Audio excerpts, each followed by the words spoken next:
रियाजुल जन्ना में थोड़ा क्रैकडाउन भी हुआ है कुछ पाकिस्तानियों पर और इंडियंस पर। तो यहाँ बहुत एक सवाल है जो अमूमन पूछा जा रहा है। आजकल लोग उम्रे पे चले जाते हैं और वो फ़ेक परमिट अपना बनवा लेते हैं, किसी को पैसे दे करके, कोई ऐसे भी बना देता है रियाजुल जन्ना में एंट्री के लिए। हर मुसलमान जो यहाँ जाता है ज़ाहिर है उसका एक शौक़ भी है, उसकी तमन्ना भी होती है कि उस जगह पर वो नमाज़ पढ़े जहाँ पर एक्चुअली अल्लाह के नबी अलैहिस्सलातु वस्सलाम या सहाबा किराम नमाज़ पढ़ा करते थे। ये एक शौक़ ज़रूर होता है, लेकिन कुछ काम ऐसे हम कर जाते हैं कि जिसमें बजाय सवाब के उल्टा हम गुनाहगार भी हो जाते हैं, अल्लाह की बारगाह के मुजरिम भी ठहर जाते हैं। उनमें से ये काम भी है जो फ़ेक परमिट की बुनियाद के ऊपर रियाजुल जन्ना जाने की कोशिश की जाती है।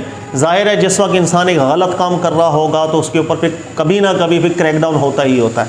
यहाँ एक उसूल है जो मैं समझा देता हूँ, इंशाअल्लाह ताला आपको और भी काम आएगा। अल्लाह ताला ने कुरान में फरमाया या अय्युहल्लज़ीना आमनू अतीउल्लाह व अतीउर रसूल व उलिल अम्रि मिनकुम, कि तुम अल्लाह की इताअत करो, रसूलुल्लाह की इताअत करो सल्लल्लाहु अलैहि वसल्लम, और उलिल अम्र की इताअत करो। उलिल अम्र की इताअत अल्लाह ताला ने हमारे ऊपर लाजिम रखी है, लेकिन इस आयत में वाज़ेह तौर पर इंसान समझ जाता है कि उलिल अम्र की इताअत को अल्लाह ताला ने अपनी इताअत और रसूलुल्लाह सल्लल्लाहु अलैहि वसल्लम की इताअत के साथ ताबे रखा है। इसलिए फ़ौरन आगे जिक्र किया व इन तनाज़अतुम फ़ी शैइन, अगर तुम्हें कोई तनाज़ा पैदा हो जाए किसी मामले के अंदर तो फिर अल्लाह की बारगाह में उसके रसूल पाक अलैहिस्सलाम की बारगाह क्या वो फ़ैसला मोतबर होगा। उलिल अम्र के अंदर उलमा भी दाखिल होते हैं, याद रखिएगा। हर वो आलिम के जो अमर की सलाहियत हो, जो एक इज्तिमाई सूरत हाल में एक इज्तिमाई मुआशरे के अंदर आप देखेंगे एक ऐसी हैसियत के अंदर वो आलिम दीन आ गया कि जिसका कौल या जिसका फतवा वो वाकई एक नाफिज हुआ करता है। ऐसे उलमा बड़े बड़े वो भी इसमें दाखिल होते हैं, और इस उलिल अम्र के अंदर ये हुक्काम भी दाखिल होते हैं, जो हमारे हुक्मरान हैं ये भी इसके अंदर दाखिल हो जाते हैं। इनकी इताअत को भी अल्लाह ताला ने हम पर लाजिम रखा है। इसकी 3 सूरतें बन जाती हैं, ज़हन में रखिएगा। सूरत नंबर 1 कि अगर कोई भी हाकिम है उसकी तरफ से ऐसी कानून साजी की जाए जो बिल्कुल कुरान के ख़िलाफ़ हो, रसूलुल्लाह सल्लल्लाहु अलैहि वसल्लम की बयान करदा शरीयत के ख़िलाफ़ हो, ऐसी चीज़ों के अंदर किसी की भी इताअत नहीं की जाती। और यही आयत उसका तकाज़ा करती है कि व इन तनाज़अतुम फ़ी शैइन फरुद्दूहु इलल्लाहि व रसूल, कि हमने फिर अल्लाह और उसके रसूल सल्लल्लाहु अलैहि वसल्लम को इन्हीं को तरजीह देनी है ऐसे मामलात के अंदर। तो जब कभी मासियत का हुक्म देता है कोई हाकिम या कोई कानून साजी कर दे, इसमें उसको बिल्कुल इताअत नहीं की जाती, इताअत करने वाला गुनाहगार हो जाता है। दूसरी सूरत यह है कि हर वो हुक्म या हर वो कानून जो कुरान सुन्नत के बिल्कुल मुताबिक होगा, ज़ाहिरी सी बात है उस पर अमल करना ही करना पड़ता है। तीसरे वो उमूर होते हैं, याद रखिएगा, जिसके जो मुबाहात होते हैं, जो ना तो कुरान पाक के सरी हुक्म के मुताबिक हैं ना सरी हुक्म के मुखालिफ हैं, बल्कि मुआशरे की इस्लाह के लिए, एक नज़म को बरकरार रखने के लिए मुबाहात चीज़ों पर कुछ पाबंदी आयद कर दी जाती है या कुछ कानून साजी कर दी जाती है। भाई मैं जैसे ये सिग्नल के कवानीन है या दीगर कवानीन है, भाई ये क्यों बनाए गए हैं? इसलिए कि हादसात ना हो, हादसात कम हो, एक नज़म ठीक तरीके से चलता चला जाए, और इसकी कानून की पाबंदी करने से लोगों का जानी नुकसान भी ना हो, माली नुकसान भी ना हो।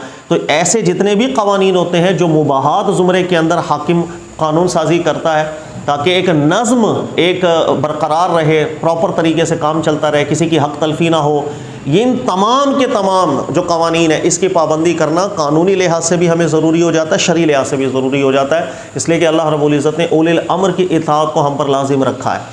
ये जितने भी कवानीन है इसी में यह दाखिल होता है, जो परमिट वगैरह का नुसुक ऐप के ज़रिए से जो परमिट लिया जाता है रियाजुल जन्ना में दाखिले के लिए, ज़ाहिर है उम्रे पे जाने वालों की तादाद में दिन ब दिन बहुत इजाफा होता चला जा रहा है, और इस वहाँ मैनेज भी करना पड़ेगा। अगर आप ख़ुद तसव्वुर करें रियाजुल जन्ना वो जगह बहुत छोटी है, रकबे के लिहाज से, अज़मत के लिहाज से तो बहुत बड़ी है, रकबे के लिहाज से जगह छोटी है। अगर खुली इजाज़त दे दी जाए जिसका दिल करे या जिसका दिल करे जाए, आप थोड़ा सा खुद एक तसव्वुर के अंदर लेकर आए, वहाँ लड़ाई झगड़े भी हो जाएंगे, हंगामे भी हो जाएंगे, और जानी नुकसान भी हो जाएगा कि वहाँ इतनी दक्कम पेली होगी। इसलिए कि हर एक मुसलमान का वहाँ शौक़ होगा जाने के लिए, और इसके अंदर जानी माली नुकसान हो सकता है। इसी को मैनेज करने के लिए उन्होंने कानून साजी की, बड़ा अच्छा एक निज़ाम बनाया कि इजाज़त लें, हर एक को मुनासिब टाइम दे दिया जाएगा, उस टाइम के अंदर आप आएँ, अपनी इबादत करें, ताकि ना वहाँ रश हो, ना वहाँ किसी धक्कम पेली हो, ना वहाँ शोर शराबा हो, ना कोई नुकसान हो किसी का।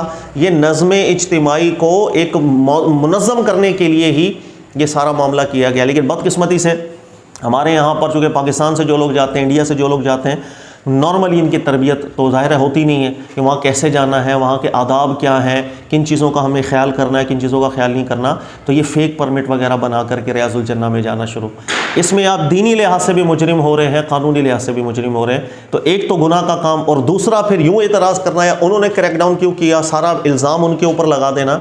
वो काफ़ी दिन पहले से इस चीज़ की वार्निंग भी देते चले जा रहे हैं कि यही काम ना किया जाए, इसलिए कि रश बढ़ जाता है, धक्कम पेली होती है, निज़ाम ख़राब हो जाता है। सबको शौक़ है तरतीब से अपने अपने वक्त पर जो स्लॉट वो देते हैं उस पर आप आएँ और वहाँ नमाज अदा करें, फिर आप चले जाएँ।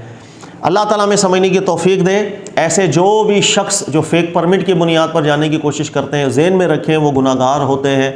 हम पर लाजिम है ऐसी तमाम क़वानीन की पाबंदी करना जो एक माशरे की इस्लाह के लिए, जान माल इज़्ज़त इनके तहफ़्फ़ुज़ के लिए क़वानीन बनाते हैं, जो कुरान से क्लैश नहीं कर रहे होते हैं।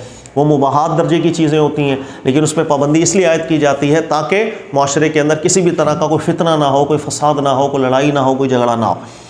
इसके अलावा रोज़ा रसूल सल्लल्लाहु अलैहि वसल्लम पर जाना, इसके बहुत से आदाब हैं। आए बगाए उलमाए किराम इसको ज़िक्र करते रहते हैं। उन आदाब को भी सीखें ताकि जब कभी उम्रे पर जाना हो या हज पर जाना हो तो बाअदब तरीके से ही इंसान ऐसे मुबारक और मुक़द्दस जगहों के ऊपर जाए। और किसी भी तरह अगर वहाँ जाकर भी यही काम करना है जो पाकिस्तान में सुबह शाम हम कर रहे होते हैं, यानी अल्लाह के मुजरिम बनने, अगर वहाँ जाके भी यही जुर्म हमने करने हैं तो क्या फ़ायदा ऐसी मौज़म जगह पर जाने। अल्लाह ताला हमें समझने की तौफीक दे। जज़ाकल्लाहु खैर।